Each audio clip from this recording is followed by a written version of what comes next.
Welcome to this session from Aerohive covering the Media Access Control or MAC Sublayer. In this session we're going to cover 802.11 frame formats, 802.11 frame types, active and passive scanning, authentication and association, acknowledgements, layer 2 retransmissions, and hopefully answer some of the questions you may have had about these topics. The Media Access Control Protocol Data Unit, or MPDU, is a combination of the 802.11 MAC header and the frame check sequence, which controls or has all of the cyclical redundancy check information for error correction. When you look at the first part of this header, you're going to see frame control. And inside the frame control, you will find information about what type of frame this is, what subtype of frame it is. Then you're going to have the duration ID. The duration ID has a duration value that will be used in the contention process. Any other 802.11 device in the same basic service set area on the same frequency that wants to transmit, when they perform their clear channel assessment, will see another frame in the air.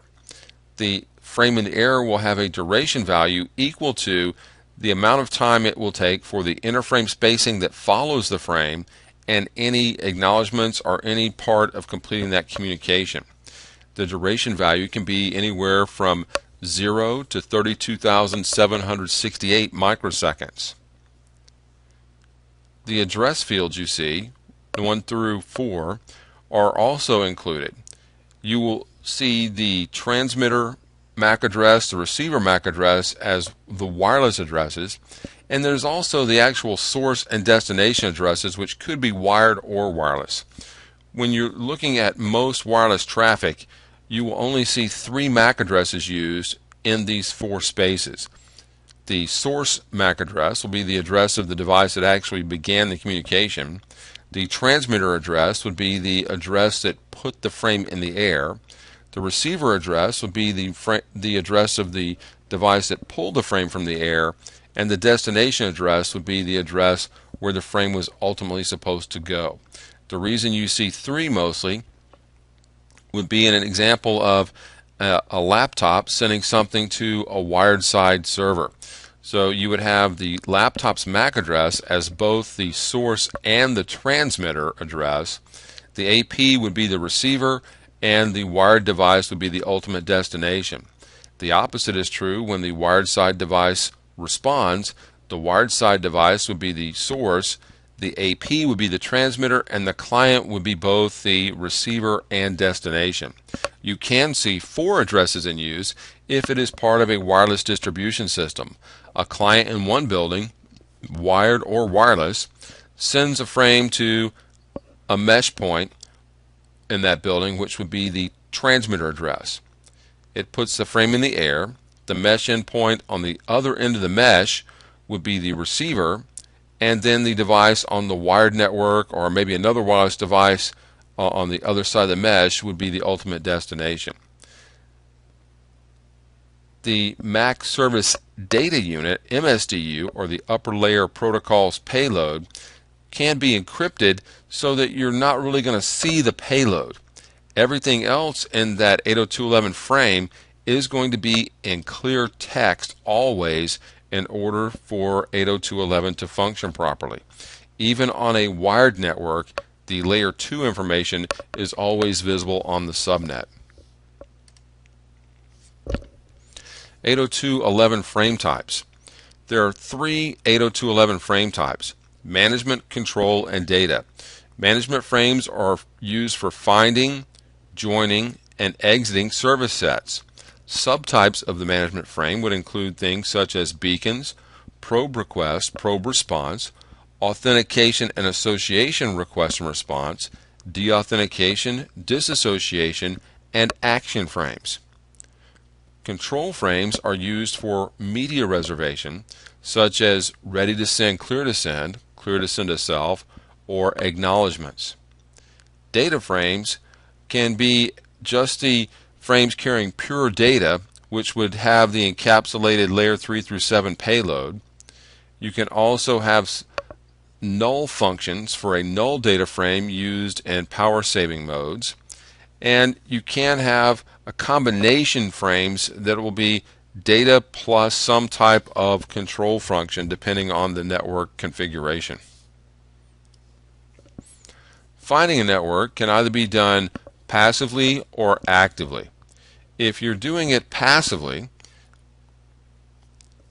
the clients just listen for beacon frames coming from access points. Any SSID that they're configured to join, they may automatically join. If you are just looking to see what networks are available, you may be in your supplicant and choose to view the available networks and see what's out there strictly based on the beacon frames. Any access point that is not broadcasting its SSID will not be found through passive scanning. However, they will be found through active scanning. In active scanning, the client is configured to use a specific SSID. It contends for the medium and wins the contention. It sends a probe request, a broadcast frame, looking for any access point using a particular SSID. Every access point that hears that will respond back if they are using that SSID. Every unicast frame is supposed to be acknowledged, but when I'm using active scanning, I'm broadcasting out, and it's not really an acknowledgement so much as it is a response to the broadcast. The client station is going to transmit management frames, which are called probe requests. APs will reply with probe response frames.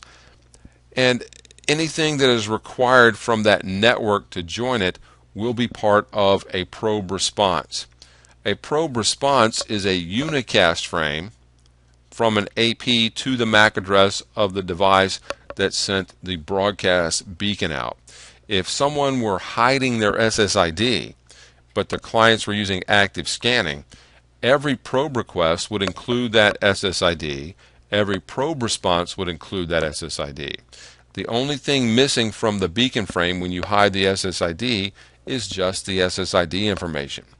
You will see things inside a probe response that are exactly the same information you would find in a beacon, such as channel, encryption requirements, anything special about the network is going to be there. The only thing that would really be missing from a probe response that you would find in a beacon would be information for dosing stations, such as the TIM element or DTIM information. Association and the four-way handshake. When a client station associates with an access point, it becomes a member of the basic service set. To do so, it must support the same security mechanisms, data rates, and have other like configurations.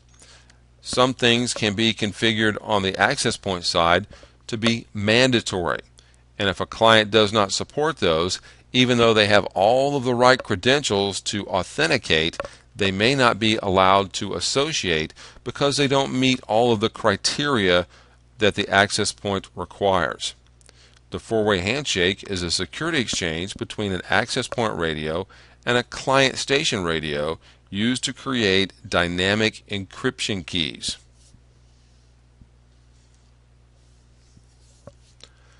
Joining a service set.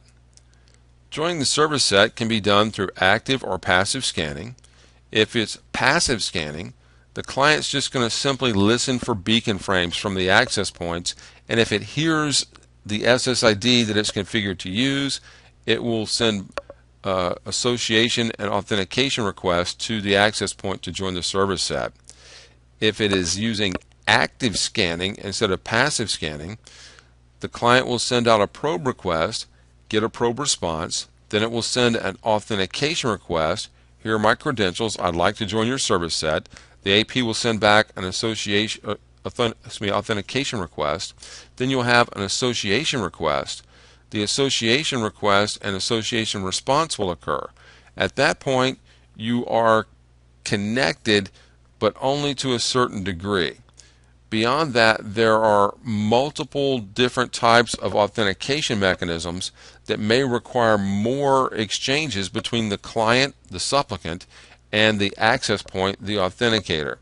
Depending on the different extensible authentication protocols you're using, you could have a lot of extra exchanges.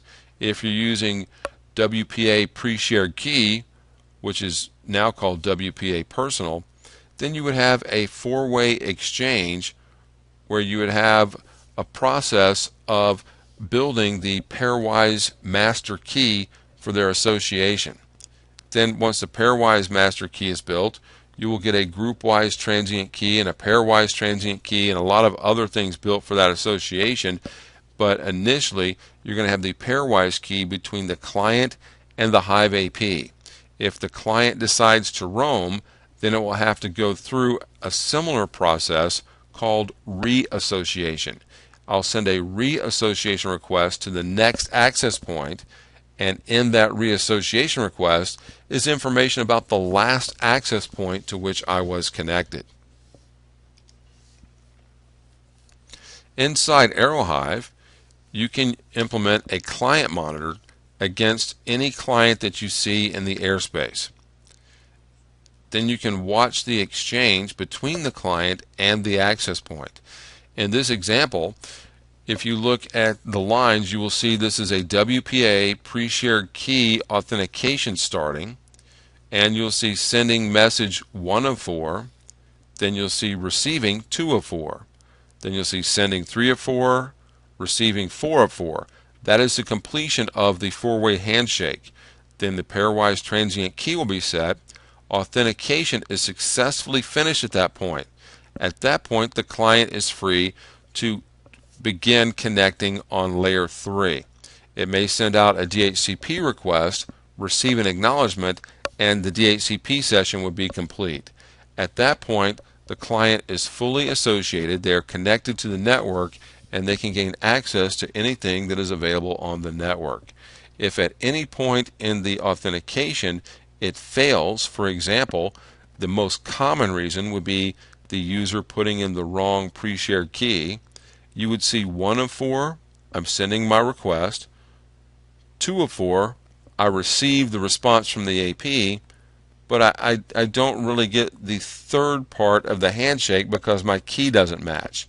Then you would see 1 of 4 and 2 of 4 again, and then you would see the access point send a deauthentication message to the client, and it would read something like client deauthenticated due to notification of driver, which basically means the access point has received failed pre-shared key connection attempts from the client and has now kicked the client off of the connection because they obviously have put in the wrong key.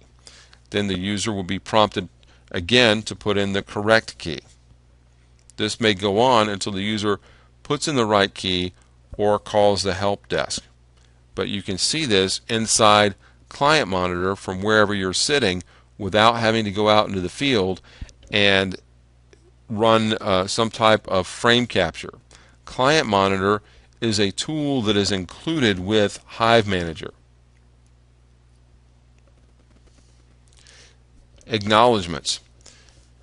Every unicast frame in 802.11 is supposed to be acknowledged because you cannot detect collisions in 802.11.